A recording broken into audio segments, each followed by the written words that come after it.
नमस्कार। आज हम एक बहुत ही रहस्यमयी जगह की गहराई से पड़ताल कर रहे हैं, रूपकुंड झील। हाँ, जिसे कंकाल झील या स्केलेटन लेक भी कहते हैं, है ना? बिल्कुल। हमारे पास एक केस स्टडी वीडियो है जो इसी जगह के रहस्यों को समझने की कोशिश करता है। तो चलिए इस वीडियो के सहारे रूपकुंड के अंदर झांकते हैं। जरूर। ये जगह है भारत में, उत्तराखंड राज्य में, हिमालय की ऊंचाइयों पर। सोचिए, करीब 16,000 फीट की ऊंचाई पर। 16,000 फीट, बहुत ऊंचा ये तो। हाँ, और कमाल की बात ये कि ये झील साल के ज्यादातर टाइम बर्फ से ढकी रहती है, एकदम जमी हुई। अच्छा, फिर जब मई जून आते हैं, गर्मी थोड़ी बढ़ती है तो बर्फ पिघलने लगती है और तब सामने आता है वो मंजर। हाँ, वीडियो में देखा। झील के पानी में किनारों पर हर तरफ बिखरे हुए इंसानी कंकाल, बहुत सारे, सैकड़ों। वीडियो के हिसाब से तो 300 से भी ज्यादा हो सकते हैं। 1942 में पहली बार जब एक ब्रिटिश फॉरेस्ट गार्ड ने ये देखा और दुनिया को बताया तो मतलब सनसनी फैल गई थी। जाहिर सी बात है, इतनी ऊंचाई पर इतने सारे कंकाल। पहला ख्याल क्या आया था लोगों के मन में? पहला शक तो यही गया कि शायद ये दूसरे विश्व युद्ध के टाइम के जापानी सैनिकों जो रास्ता भटक गए होंगे। अच्छा, हाँ, वो दौर भी वही था। बिल्कुल, लेकिन ये थियोरी ज्यादा चली नहीं। मतलब वैज्ञानिक जांच हुई तो ये बात बिल्कुल गलत साबित हो गई। तो फिर विज्ञान ने क्या बताया? क्या पता चला इन कंकालों के बारे में, इनकी उम्र वगैरह? हाँ, कार्बन डेटिंग हुई और जो नतीजे आए वो तो और भी चौंकाने वाले थे। पता चला कि ये कंकाल आज के नहीं हैं। तो कब के हैं? ये करीब 800 से 1000 साल पुराने हैं। 1000 साल?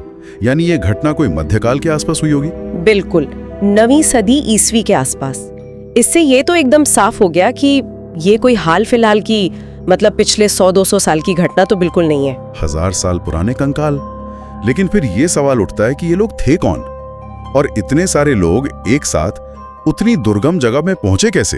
हाँ, और यहीं पर मामला और भी मतलब पेचीदा हो गया जब डीएनए टेस्टिंग के रिजल्ट्स आए। DNA testing? हाँ, जैसा वो केस स्टडी वीडियो भी दिखाता है, ये शायद इस पूरे रहस्य का सबसे हैरान करने वाला हिस्सा है। ऐसा क्या मिला डीएनए में? देखिए, पता चला कि मरने वाले लोग किसी एक ही इलाके के नहीं थे।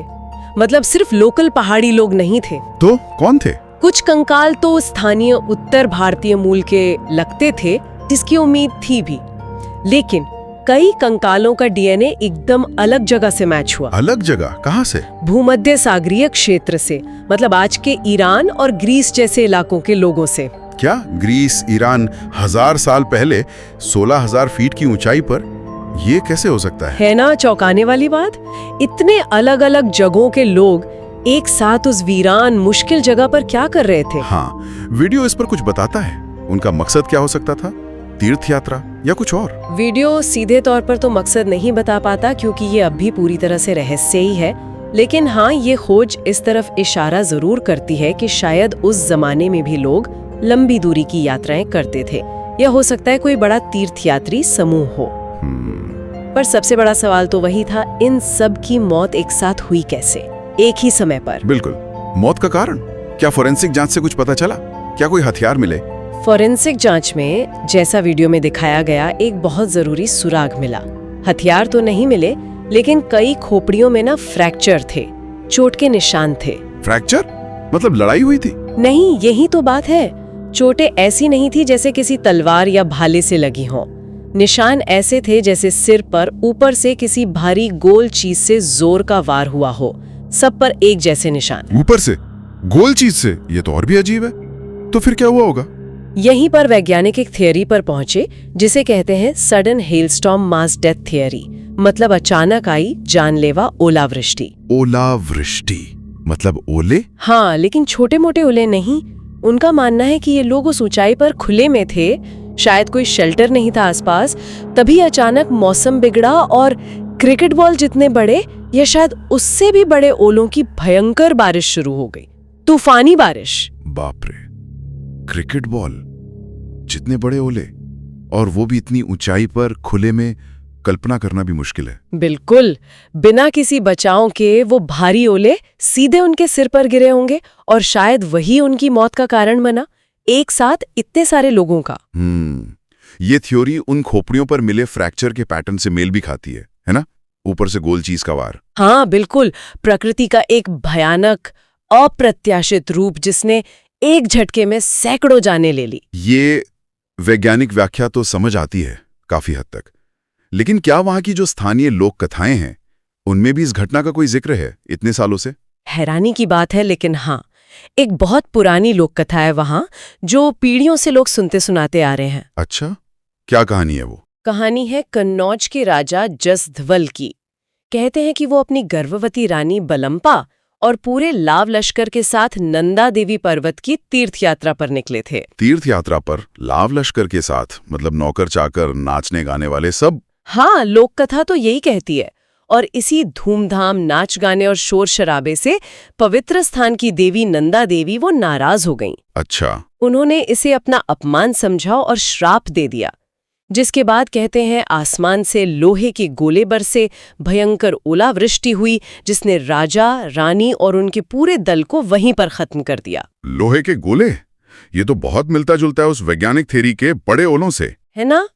ये वाकई दिलचस्प है कि कैसे एक हजारों साल पुरानी लोक कथा और आज का विज्ञान दोनों एक ही तरह की घटना की तरफ इशारा कर रहे हैं। सचमुच। तो आज रूपकुंड की क्या स्थिति है? वो कंकाल अब भी वही है? हाँ, आज रूपकुंड एक मशहूर ट्रेकिंग डेस्टिनेशन बन गया है। हालांकि वीडियो ये भी बताता है कि कंकालों की सुरक्षा के लिए और क्योंकि वो बहुत नाजुक हालत में है, तो वहां जाने पर कुछ नियम है और कभी-कभी ट्रेकिंग पर रोक भी लगा दी जाती है। सही भी है, उन अवशेषों को सहेजना जरूरी है। बिल्कुल, और वहां उन बिखरे हुए कंकालों को देखना यकीनन आज भी उस खौफनाक दिन की याद दिलाता होगा। तो संक्षेप में कहें तो रूपकुंड झील वाकई में विज्ञान, इतिहास और लोक कथाओं का एक अनोखा और सच कहूं तो डरावना संगम है। हाँ, और सैकड़ों लोगों की वो सामूहिक मौत, जिनके अलग अलग मूल के होने की पहेली ने इसे और भी उलझा दिया है, वो आज भी एक बड़ा रहस्य बनी हुई है। बिल्कुल। और अंत में एक सवाल जो दिमाग में घूमता रहता है, जैसा कि वीडियो भी इशारा करता है, हाँ? कि अगर ये सिर्फ एक भयानक ओलावृष्टि ही थी तो भी इतने अलग अलग दूर दराज के भौगोलिक क्षेत्रों से लोग, जैसा आपने बताया ग्रीस, ईरान, वो सब एक साथ एक ही समय पर उस दुर्गम वीरान जगह पर पहुंचे कैसे थे और क्यों? सही कहा। क्या वो कोई बहुत बड़ा अंतर्राष्ट्रीय तीर्थयात्री दल था उस जमाने का, या मकसद कुछ और ही था? ये सवाल जो है, ये रूपकुंड के रहस्य को शायद हमेशा जिंदा रखेगा।